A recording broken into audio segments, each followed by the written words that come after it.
만망에 가증한 것이 서지 못할 곳에 선 것을 보거든. 읽는 자는 깨달을진저.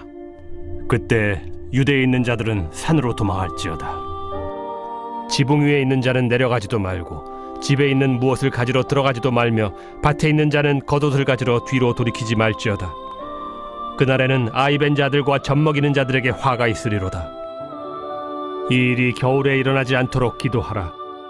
이는 그날들이 환난의 날이 되겠음이라. 하나님께서 창조하신 시초부터 지금까지 이런 환난이 없었고 후에도 없으리라. 만일 주께서 그날들을 감하지 아니하셨더라면 모든 육체가 구원을 얻지 못할 것이거늘 자기가 택하신 자들을 위하여 그 날들을 감하셨느니라. 지난주에 이어서 종말을 맞이하는 자세, 이런 제목으로 은혜를 나누려고 합니다. 이 종말이라는 것은 끝이라는 단어를 쓰는데요. 사실 이 종말, 성경에서 말하는 종말은 개인적인 종말과 역사적인 종말로 나눌 수가 있습니다. 근데 이 끝이라는 게 헬라어로 텔로스라는 단어를 썼거든요.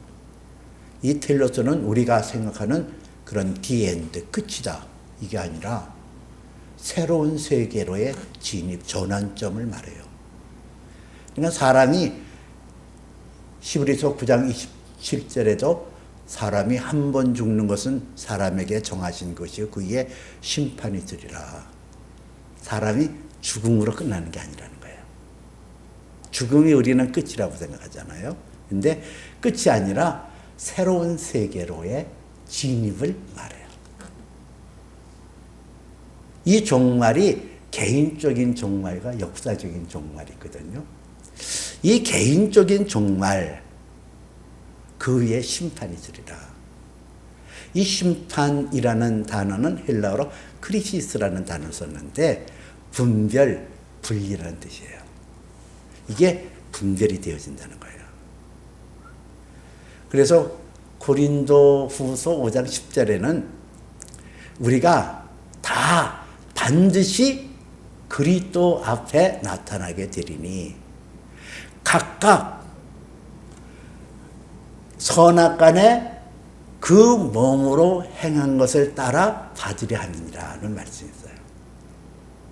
우리가 다 반드시 그리스도 앞에 나타나게 된다. 이게 심판대 앞에 서게 되어질 것을 말하고 있거든요. 그럴 때 각각 그 선악간에 그 몸을 따라 행한 것을 받으려 합니다. 그 사람이 죽는 것으로 끝나는 게 아니라 그 심판이라는 게 이렇게 무섭거든요. 다 끝났어. 아니 사람이 뭐 세상에 태어났으니까 그냥 먼지처럼 사라지고 뭐 연기처럼 사라질 거 아니냐. 그게 아니에요. 한 번 죽는 것은 사람에게 정한 것이지만 그 위에 심판이 있으리라. 이게 무서운 거거든요. 심판이라는 게. 끝나는 게 아니에요. 저희와 여러분들의 영혼이 끝나는 게 아니라니까요. 우리는 하나님의 형상과 모양대로 창조함을 받았기 때문에 하나님이 영원성이 있는 것처럼 사람도 영원성이 있어요. 없어지잖아요. 그 사람의 마지막 심판대 앞에서 어떻게 나타날 것이냐. 그것은 마태복음 13장 48절에서 아주 그 비유의 말씀을 통해서 우리에게 표현하고 있어요. 그 말씀을 보니까 그물에 가득 참에 물가로 끌고 나가 앉아서 좋은 것은 그릇에 담고 못된 것은 내버리느니라 그랬거든요. 바다는 세상을 말하거든요. 그 세상에 그물을 탁 쳐서 그 그물에 고기를 잔뜩 다 끌어올려서 물가에서 앉아. 이게 앉았다. 심판의 주가 있다는 거예요. 근데 거기서 좋은 것과 나쁜 것이 구별이 되거든요. 이게 심판이거든요. 좋은 것, 칼로스, 나쁜 것, 사프로스 이렇게 써요. 근데 좋은 것의 기준, 나쁜 것의 기준은 사람에게 있지 않다는 거예요. 사람이 올 때 옳은 것, 사람이 올 때 바른 것, 사람이 올 때 나쁜 것, 사람이 올 때 악한 것, 그게 기준이 아니라 이 좋고 나쁘고 못된 것의 기준은 하나님이라는 거예요. 칼로스, 좋은 것. 이것은 하나님께서 창세기 보니까 빛이 있으라 하였더니 빛이 있었더라. 그 빛이 하나님 보시기에 좋았더라. 그럴 때에 이 좋았더라. 이게 토브.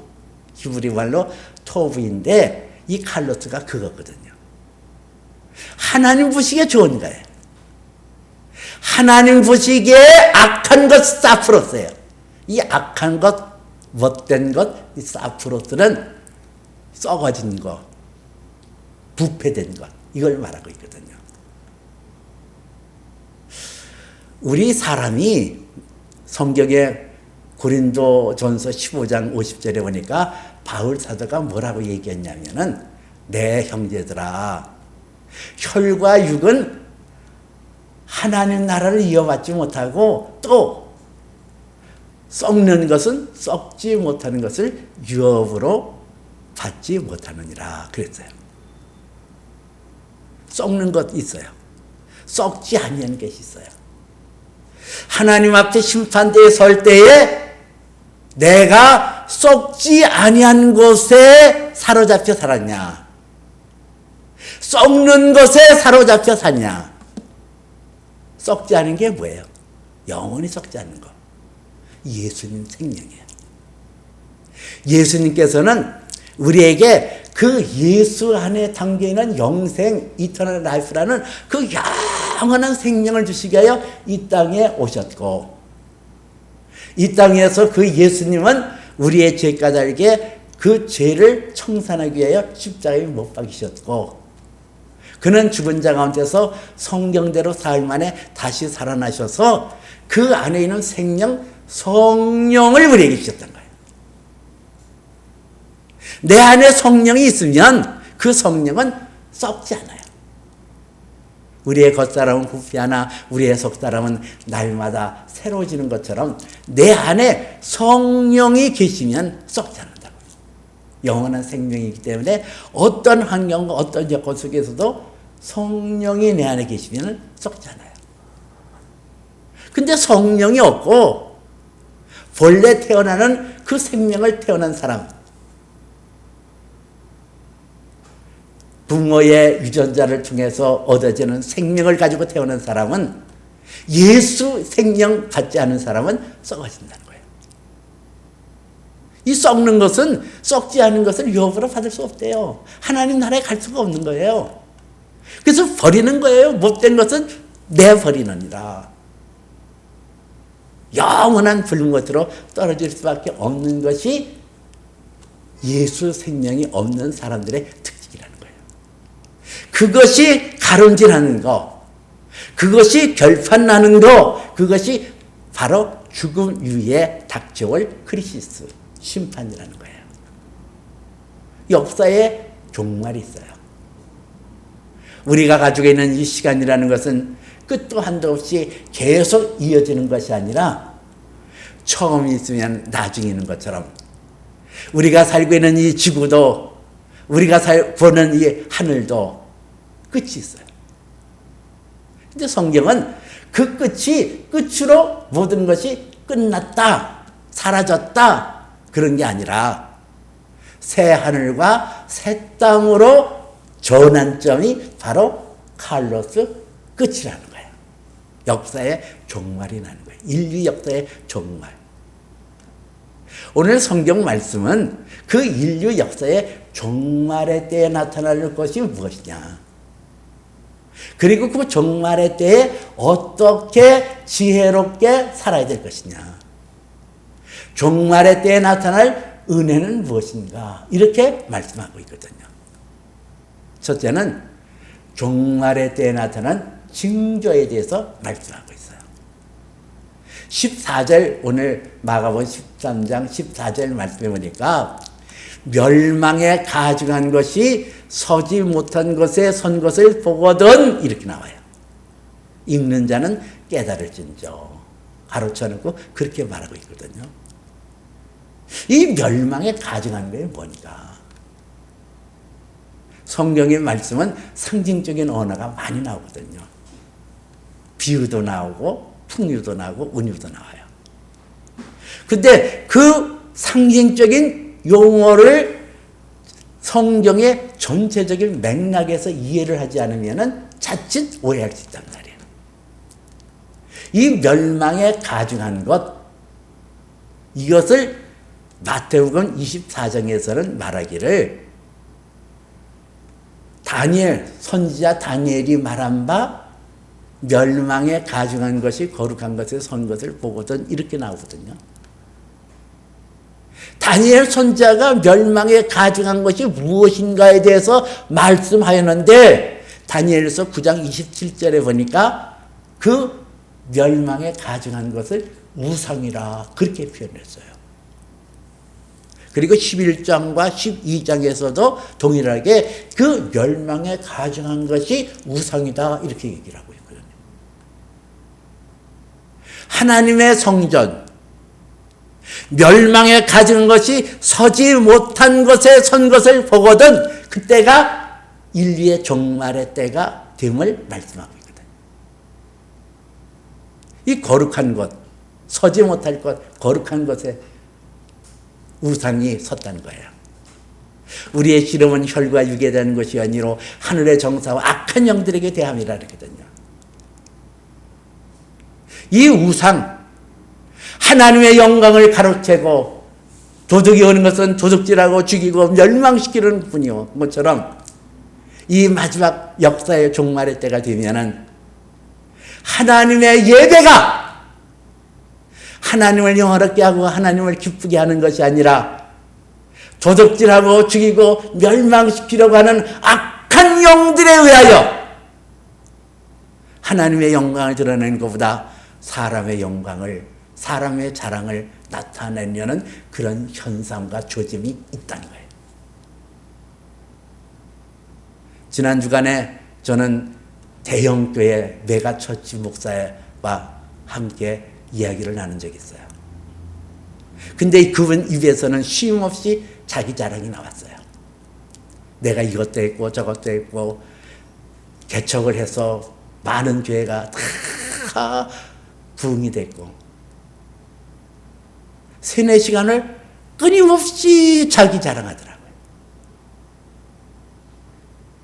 밥을 먹으면서도 자기 자랑하고 차를 마시면서도 자기 자랑하고 저는 그때의 그분과의 대화를 통해서 마지막 때의 현상이 이런 것이 아니겠는가 그렇게 생각했어요. 여러분 예배가 뭐예요? 헬라어로 프로스케네오 엎드려 절하며 나가다 이게 예배예요. 예배는 하나님은 영이시니 예배하는 자를 찾으시니라 그랬고 예배하는 자는 영과 진리로 예배할지니라 그랬잖아요. 이 예배는 사람이 나타나면 안 돼요. 하나님의 아들 예수 그리스도 피 흘림이 없으면 사함이 없느니라 하신 것처럼 예수 그리스도의 거룩한 피가 우리의 영혼을 맑게 하고 우리의 삶을 새롭게 하고 우리의 영혼을 구원시키는 예수 그리스도가 나타나고 그리스도의 영광이 나타나는 것. 그래서 예배를 통하여 예수를 알고 예수의 피에 은혜를 감격하고 기뻐하고 가는 것, 이게 예배 아니겠냐는 얘기예요. 그런데요, 교회가 커졌어요. 미사역으로 수많은 사람들을 울리고 웃기고 하면서 누가 조명을 받아요? 하나님의 아들 예수 그리스도 나의 주, 나의 생명의 주님이 영광받는 것이 아니라 사람이 돋보이고 사람이 자기를 드러내고자 하는 것, 이게 멸망에 가증한 것이 거룩한 것, 서지 못할 곳에 서는 것을 보거든 그 말씀과 연결되어지는 거예요. 이 세대를 보십시오. 화려한 교회당의 건물, 그리고 반야악단의 영광의 그 소리들, 찬양대의 우렁찬 찬성들. 그런데 그 찬양 소리를 사람이 자기에게 영광을 드리고 그 하나님 앞에 돌려야 될 영광을 자기가 취한다면 이게 우상이 아니겠냐. 이게 마지막 때에 가중한, 멸망에 가중한 것이 아니겠냐, 그런 생각이 들어요. 처음부터 그렇겠어요? 처음부터 자기 자랑했겠어요?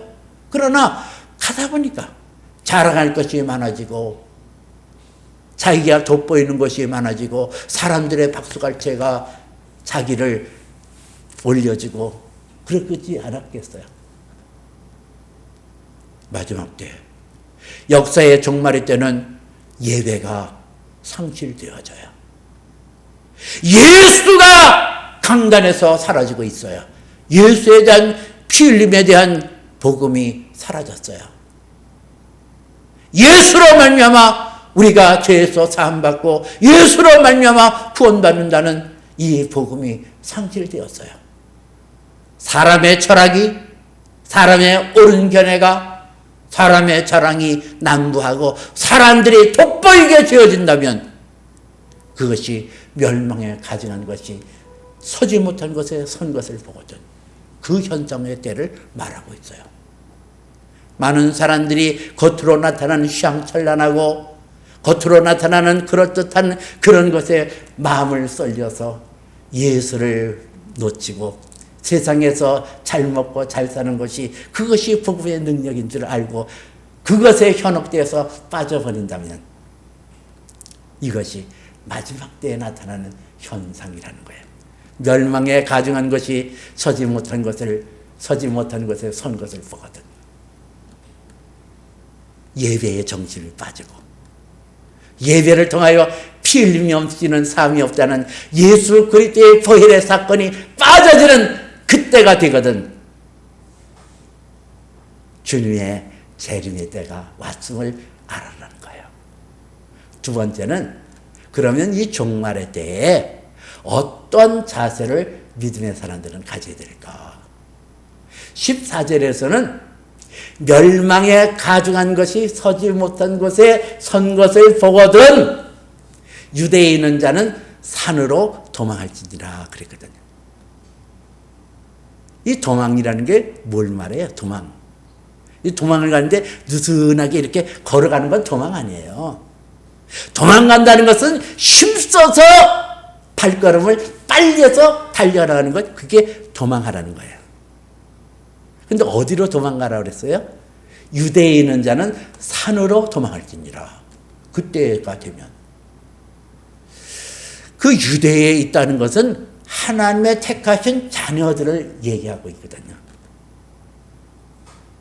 우리가 하나님 앞에 부르심을 받아 하나님 자녀가 된 자들은 어디로 가라? 산으로 가라. 이거를 문자적으로 이해해서 산으로 도망간다는 건 그게 아니거든요. 이 상징적인 의미거든요. 이 산으로 간다는 의미 속에서는 예수님께서 산으로 갈 때는 하나님과 깊은 대화를 하기 위하여 기도하기 위하여 산으로 가셨어요. 예수님께서 산으로 가실 때는 제자들을 바르게 선택하기 위해서 하나님의 뜻을 알기 위해서 산으로 가셨어요. 예수님께서 산으로 가실 때는 모세와 엘리야를 만나 변화되어지는 모습을 제자들에게 보여주려고 산으로 갔어요. 모세가 산으로 간 것은 하나님의 율법의 말씀을 받으려고 산으로 갔어요. 엘리야가 갈멜산에 올라갔을 때는 우상 숭배하는 자들과 더불어 승리하기 위하여 산으로 갔어요. 이것처럼 우리는 이 마지막 때가 가까우면 종말의 때가 징조가 분명히 드러날 때는 산으로 도망할지니라. 하나님과 관계를 철저하게 맺는 것이 중요해요. 이게 의예요. 나는 하나님의 아들 예수 그리스도로 말미암아 하나님의 자녀가 되었고 하나님은 나의 아빠 아버지가 되어졌다. 이게 의거든요. 이 관계를 철저하게 갖는 것. 그리고 하나님 말씀에 귀를 기울이며 하나님의 선하시고 기뻐하시고 온전한 뜻이 무엇인지 분별하는 그러한 삶. 하나님의 말씀에 귀를 기리는 것.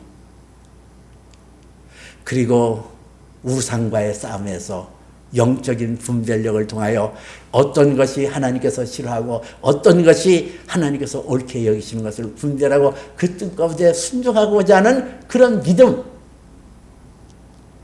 그리고 날마다 변화되어지는 것. 하나님의 아들 예수 그리스도의 영을 통하여 날마다 변화되어져서 날마다 하늘에 속한 자녀로 변모되어지는 그것이 바로 유대에 있는 자는 산으로 도망할지니라 하는 말씀의 의미예요. 그리고 오늘 이 마가복음 13장 15절 16절에서는 그 종말의 때, 역사의 종말의 때가 오면은 지붕에 있는 자는 그대로 거기서 내려오지 말고 집에 있는 것을 가지려고 들어가지도 말고 밭에 있는 자들은 겉옷을 가지려 뒤로 돌이키지 말지어다 그랬거든요. 이 지붕에 있는 자들, 유대인들은 이 지붕이 슬라브 지붕처럼 이렇게 평평했거든요. 그래서 낮에 더울 때를 피해서 그 서늘해 해가 질 때는 그 위에 올라가서 쉬기도 하고 담소를 나누기도 했어요. 거기다가 또 말릴 것은 또 말리고 곡물들은 말리기도 했어요. 근데 그 지붕은 계속적으로 있는 거 아니잖아요. 한시적으로 있는 거잖아요. 근데 지붕에 있는 자들은 내려오지 말고. 이거 뭘 말할까? 여러분, 종말의 때는 급속도로 온다는 거예요. 피할 수가 없어요. 종말의 때. 그때는 인자도 모르고 아무도 천사도 모르고 오직 하늘에 계신 아버지만 아시는 일 알거든. 내 인생의 개인적인 종말도 어느 날 순간 갑자기 닥쳐오는 것이 종말이에요. 내려오지 말라는 거예요. 잠시 있다가 가는 게 우리 인생살이라는 거예요. 안개와 같은 인생, 나그네와 같은 인생. 거기서 피할 수가 없다는 거예요. 지붕에서 내려와. 그것도 안 돼. 너희가 종말을 맞을 때에 집에 있는 것을 가지려고 들어가지도 말고. 뭘 덜 가져야 된다. 더 누려야 된다. 그것도 소용이 없다. 밭에서 일을 하다가 더우니까 겉옷을 벗었으면은 이제는 그것을 가지러 도로 돌이키지 말아라. 벗어났냐? 그럼 거기 돌아가지 말라. 이 마지막 종말의 때는 시급하게 우리에게 다가올 것을 말씀하고 있어요. 피할래야 피할 수도 없고 내가 거기서 더 시간을 연장해달라고 해도 소용이 없어요. 갑작스럽게 급하게 다가오는 것이 종말의 때예요. 물건을 가지려고 들어갈 수도 없고 겉옷을 가지려고 밭으로 돌이킬 수 없는 것이 종말의 때에 나타나는 징조예요. 그러므로 이 종말의 때에 믿음의 사람들이 가져야 될 태도는 뭐냐? 오직 하나님의 은혜를 내 안에 간직하고 사는 것, 이것이 중요하다는 거예요. 지금은 은혜 받을 만한 때요, 지금은 구원의 날이라. 우리가 평안이 주어졌을 때, 우리가 예수 그리스도의 이름을 듣고 복음의 말씀에 젖어들 때 이때를 소중하게 여기고 이때를 중하게 여기고 마지막 급격하게 올 때에 그때 준비가지고는 이미 늦었어요. 이미 입이 끝난 거예요. 지금 은혜 받을 만한 때, 평안의 때, 구원의 날, 내가 하나님 앞에서 바른 믿음, 하나님과 나의 의의 관계를 맺고 예수 그리스도 안에서 주시는 성령의 교제, 교통이 날마다 우리에게 있으므로 깨어 있으라는 거예요. 피할 수가 없어요. 세 번째는 이 종말의 때에 우리에게 주어질 하나님의 은혜예요. 오늘 18절인가요? 아이 벤 자와 젖먹이는 자들에게는 화가 있으리라 그랬거든. 여자가 결혼해서 행복이 언제 행복이에요? 아이 뵙고 어린아이 젖 먹일 때 나는 엄마로서의 행복이 그때가 아닌가 그렇게 생각해요. 사랑하는 남편의 아이를 갖고 그 아이가 태어나서 엄마의 젖을 물려서 껄떡껄떡거리고 그 젖을 먹일 때 그때 엄마가 가장 행복하지 않을까. 근데 그 종말의 때가 되어지면은 아이 뵌 자와 젖 먹인 자에게는 화가 있으리라. 그것이 복이 아니라 그것이 저주고 그 환난의 때는 그것이 그에게 유익이 되지 못한다는 것을 말씀하고 있어요. 왜요? 여인은 아이를 갖고 아이가 태어나면 그 아이를 젖만 물려서 크는 것이 아니라 그 아이에게 구원을 가르쳐주고 말씀을 가지고 양육하고 그래서 바르게 세워야 될 책무가 있고 그런 기능이 있어요. 근데 이 종말의 때가 되면 내 혼자의 영혼마저도 구원받기가 어렵다는 거예요. 나 구원 하나 받기도 어려운데 무슨 자식 그거 안 된다는 거예요. 그래서 이것은 화 있을 수 있잖아요. 그런데 성경은 우리에게 이 환난의 무서운 그때가 도달하더라도 너희가 이날이 그날이 겨울이 되지 않도록 기다리라 그랬어요. 어떤 환경과 어떤 시련과 어떤 여건 속에서도 하나님께서는 그 택하신 자녀들이 기도하는 것을 들으시고 그 기도에 응답하실 것을 말씀하고 있거든요. 겨울에 일어나지 않도록 해라. 시험을 당할 때쯤이면 또한 피할 길을 주시는 하나님이시라 그랬어요. 하나님께서 내가 어려움 당하지 아니하도록 내가 환난 날에도 종말의 때에 그 극심한 흔들리는 그 환경 속에서도 내 기도를 들으시고 응답하시는 좋으신 하나님, 내 기도에 응답하셔서 내게 은혜를 주시는 하나님이심을 우리에게 말씀하고 있거든요. 내가 내 기도 들은다. 환난 날에 너는 내게 부르짖으라. 내가 내게 응답하고 내가 알지 못하는 크고 비밀한 것으로 내가 보이리라 그랬어요. 환난이 왔어요. 멸망에 가중한 것이 왔어요. 그러나 두려워할 필요 없어요. 왜? 하나님의 택하신 자녀들은 내 안에 예수의 영이 계시잖아요. 썩지 아니하는 영이 있잖아요. 영원한 하나님의 자녀임을 입증시켜주는 그런 성령이 내 안에 계셔서 그 성령이 나로 말미암아 말할 수 없는 단축으로 하나님 앞에 기도하게 하시고 간구하게 하시고 하나님께서는 그 기도를 들으실 것임을 말씀하고 있어요. 그렇기 때문에 어쩌면 우리 예수 믿는 사람들은 환난의 때나 시련의 때나 어떤 때라 할지라도 내 안에 예수의 영이 계시기 때문에 우리는 자유할 수 있고 평안을 누릴 수 있음을 말씀하고 있거든요. 그러면서 그날은 환난의 날이라. 그 날을 만일 그 날을 하나님이 주께서 감하지 아니하셨다면 모든 육체가 구원을 받지 못하겠거늘 자기가 택하신 자들을 위하여 그 날들을 감하였느니라. 그런 말씀이 오늘 19절에 나와 있어요.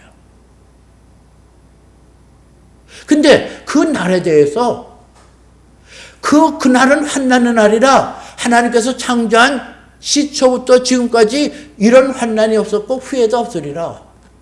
이 환난의 날, 이 종말의 때는 어떻게 우리가 감당지 못하는 거예요. 그냥 이걸 뭐 어떻게 표현해요? 창조하신 그 시초부터 지금까지 이런 환난이 없었고 후회도 없는, 전에도 없고 후회도 없는 전무후무한 그런 무서운 재앙, 무서운 환난의 시련들이 급격하게 달려올 것을 말하고 있거든요. 이것을 어떻게 피할 거예요? 이것을 어떻게 피할 거예요? 근데 하나님께서는 그 날들을 감하여 주시리라. 만약 그 날을 이길 수 있는 힘을 주시지 않으면 어떤 육체가 어떤 누구가 구원받을 수 있겠냐? 그 말씀을 하고 있어요. 자기가 택하신 자녀들을 위하여 그 날을 감하여 주리라. 이래요. 여러분, 이게 은혜를 기억해야 된다는 거예요. 하나님께서는 그 택하신 자녀들을 졸지도 아니하고 주무시도 아니하고 눈동자같이 지키시고, 어떤 형편과 어떤 처지 속에서도 그 택하신 자녀들을 능히 그 품에서 견고하게 하시고 지키시고 이끌어 가실 거예요. 종말의 때, 그때는 믿는 자에게는 끝이 아니라 새로운 세계, 새하늘과 새 땅으로 진입을 말하고, 땅에 속한 자가 영원한 거주지가 되어지는 영원한 천국으로 옮겨지는 그 전환점이 되어질 거예요. 역사의 종말도 하나님의 택하신 자녀들에게는 끝이 아니라 새하늘과 새 땅으로의 진입을 말하고 있어요.